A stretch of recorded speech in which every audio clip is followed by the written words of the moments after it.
WhatsApp नमस्कार मेरे प्यारे प्यारे दोस्तों को मेरा नमस्कार। आप सब कैसे हैं? तो आज हम लोग पढ़ने जा रहे हैं बेटा अपनी टीजीटी पनेशिया की क्लास नंबर 76।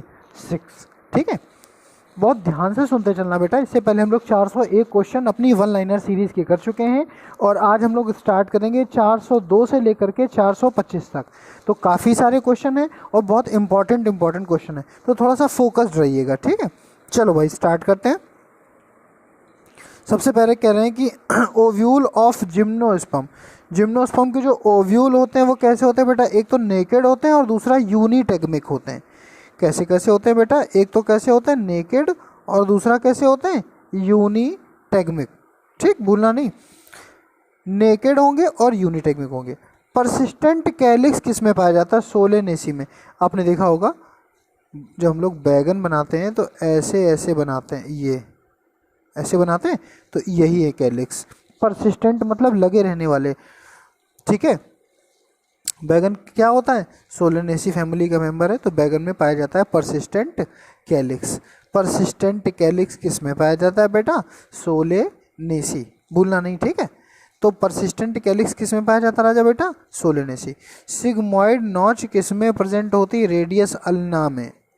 क्वेश्चन है ये बहुत अच्छा, बहुत इंपॉर्टेंट। हड्डियों से एक क्वेश्चन जरूर पूछा जाएगा कंकाल तंत्र से कि सिग्मॉइड नॉच किस में पाई जाती है? आपको बोलना है रेडियो अल्ना या रेडियस अल्ना में।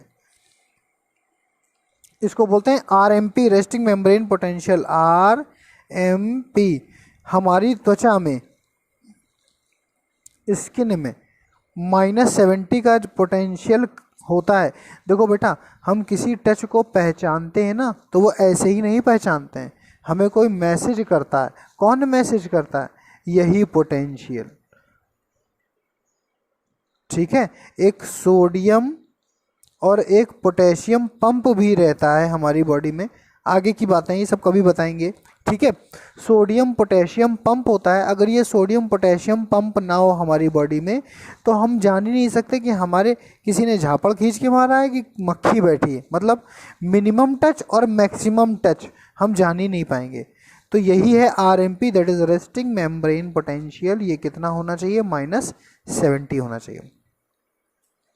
जीन रेगुलेशन बैक्टीरिया में किसने शो किया था? जैकब एंड मोनॉट ने।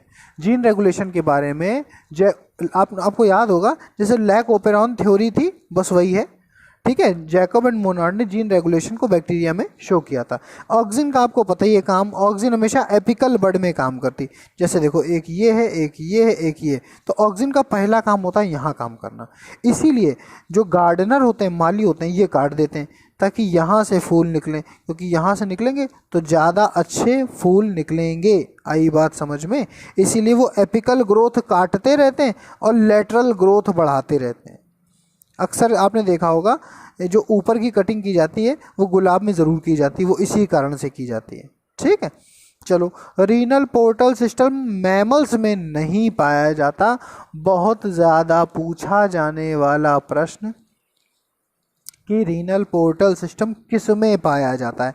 तो प्रश्न संख्या 408 टीजीटी पनेशिया की क्लास 76 में आप इसका उत्तर हमको ज़रूर देंगे कमेंट सेक्शन में। ठीक है, कि रीनल पोर्टल सिस्टम अगर स्तनधारियों में नहीं पाया जाता तो फिर किस में पाया जाता है, उसका जानकारी आप हमें देंगे उसकी।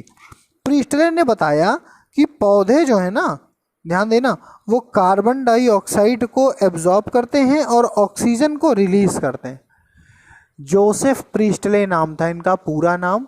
जोसेफ प्रीस्टले ने बताया कि प्लांट्स यानी कि जो पौधे हैं ये कार्बन डाइऑक्साइड को एब्जॉर्ब करते हैं और रिलीज किसको करते हैं? ऑक्सीजन को। देखो, इससे पिछली वाली स्लाइड में हमने अर्थवर्म के बारे में बताया था कि बेटा उसके सेगमेंटेशन का याद कर लेना। सोमाइट्स, मेटामर बताया था कि नहीं बताया था? तो उससे रिलेटेड एक छोटा सा क्वेश्चन है कि स्पर्मेथिका किस में पाया जाता है? 6 से 9 में। मेल जेनाइटल पोर 18 में। और वन पेयर, ये हटा दें पहले जरा, वन पेयर ओवरी जो पाई जाती है वो 13th सेगमेंट, 13 सेगमेंट नहीं 13वें सेगमेंट में पाई जाती है। One pair of ovary is found in 13 segment. Male genital pore is found in 18 segment. Spermatheca is found in 6 to 9। आई बात समझ में? इंपॉर्टेंट भी था और बहुत ज़्यादा पूछा जाने वाला प्रश्न भी था। बहुत ज़्यादा पूछा जाने वाला अग्रिम प्रश्न ये है कि क्योटो प्रोटोकॉल किससे संबंधित है? आपको बोलना है ग्रीन हाउस इफेक्ट से। देख लो बेटा, जो इन्वायरमेंटल इश्यूज हैं उसमें पहला प्रश्न हरित गृह प्रभाव ग्रीन हाउस इफेक्ट, दूसरा प्रश्न ग्लोबल वार्मिंग, तीसरा प्रश्न अम्ल वर्षा, चौथा प्रश्न आपका क्योटो प्रोटोकॉल, पांचवा प्रश्न आपका मॉन्ट्रियल प्रोटोकॉल, छठा प्रश्न आपका ozone day, wild life sanctuary day, इस तरह के जो दिवस वाले प्रश्न नहीं होते हैं बेटा, ठीक है। फिर उसके बाद पर्यावरण संरक्षण अधिनियम, सुनते जाइएगा, ये कोई बताएगा नहीं आपको, ये आपको पता होना चाहिए कि ये प्रश्न आपके में आने ही आने या इनसे संबंधित यही टॉपिक हैं। Environment act, water act, air pollution act, noise pollution act कब कब दिया गया, ये प्रश्न जरूर तैयार कर लीजिएगा, ये पॉल्यूशन से पूछा जाएगा। और लास्ट में एक जो क्वेश्चन सबसे ज़्यादा पूछा था, बायो मैग्निफिकेशन, क्या पूछा जाता है? बायो मैग्निफिकेशन, ठीक है, तो ये भी तैयार कर लेना। पूछा है कि न्यूरल कैनाल किस में प्रेजेंट होती है? वर्टिब्रल कॉलम में। भैया जहाँ न्यूरल कैनाल वहीं तो होगी जहाँ नर्वस सिस्टम यानी न्यूरॉन पाया जाएगा, कैविटी होगी तभी तो न्यूरॉन पाया जाएगा। तो न्यूरल कैनाल प्रेजेंट कहाँ है? वर्टिब्रल कॉलम में। लिम्फोसाइट के बारे में थोड़ा सा ध्यान से सुनना बेटा, कि लिम्फोसाइट बनता कहाँ है? प्लाज्मा सेल में बनता है। लिम्फोसाइट कहाँ पर बनता है बेटा? प्लाज्मा सेल में। सागोपाम किसे कहते हैं? साइकस सर्सिनेलिस। सागोपाम किसे कहते हैं? Cycas circinalis. Casparian strips are found in endodermis. Most important question है ये। कैस्पेरियन स्ट्रिप्स कहाँ पाया जाता है? एंडोडर्मिस में। Casparian strips are found in endodermis. बहुत अच्छा प्रश्न कि जो क्लोरोफिल है उसका कोर किससे बनता है? मैग्नीशियम से बनता है। थोड़ा साफ कर दें तब दिखे आपको।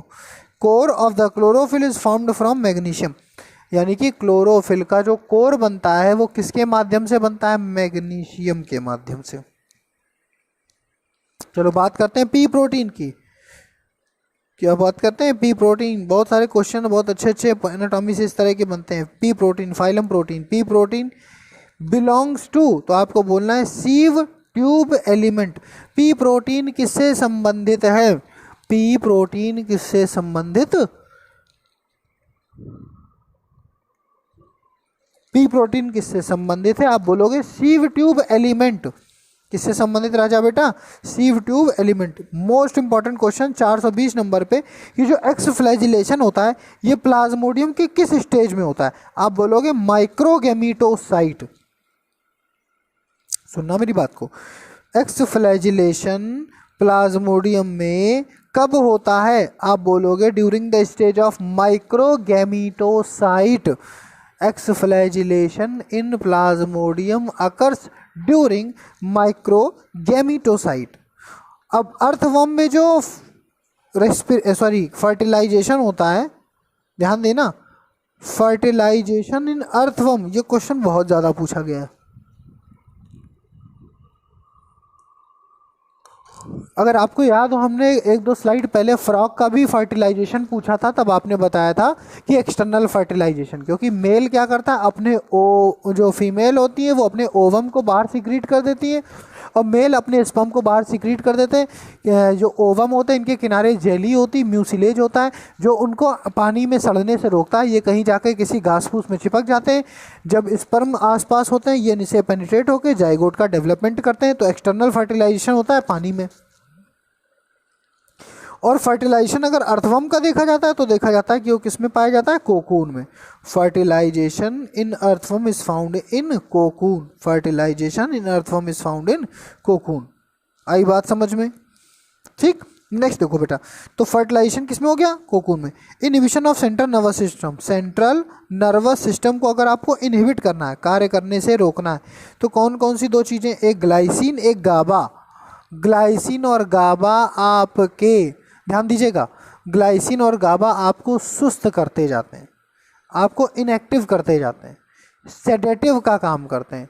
और आपके एस्टिलकोलिन को बढ़ने नहीं देते हैं। एस्टिलकोलेस्टरेज नाम का एक एंजाइम होता है जो एक तरह से आपके संवेगों को, सूचनाओं को आपकी मोटर सेल तक पहुंचाता है, लेकिन वो फिर बढ़ नहीं पाता अगर ग्लाइसिन और गाबा का प्रयोग किया जाए। तो इसीलिए अगर आपसे कभी पूछा जाए कि inhibitor of central nervous system, आपको ग्लाइसिन और गाबा ही ऑप्शन में देखना है।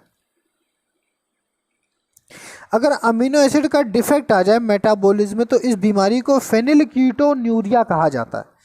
अगर डिफेक्ट आ जाए अमीनो एसिड में मेटाबॉलिज्म में तो इसको फेनिलकीटोन्यूरिया कहा जाता है। और सबसे ज़्यादा इंपॉर्टेंट क्वेश्चन C3 और C4 प्लांट में ये पूछा जाता है कि कार्बन डाइऑक्साइड को एक्सेप्ट कौन करता है। तो in C4 plant acceptor of carbon dioxide that is PEP, phosphoenol pyruvate. C4 पौधों में कार्बन डाइऑक्साइड का एक्सेप्टर कौन है? PEP, phosphoenol pyruvate. The chance of elimination of gene, ध्यान देना, the chance of elimination of gene from a small population, it is an example of genetic drift. अगर elimination हो जाए किसका? जीन का। कहाँ से?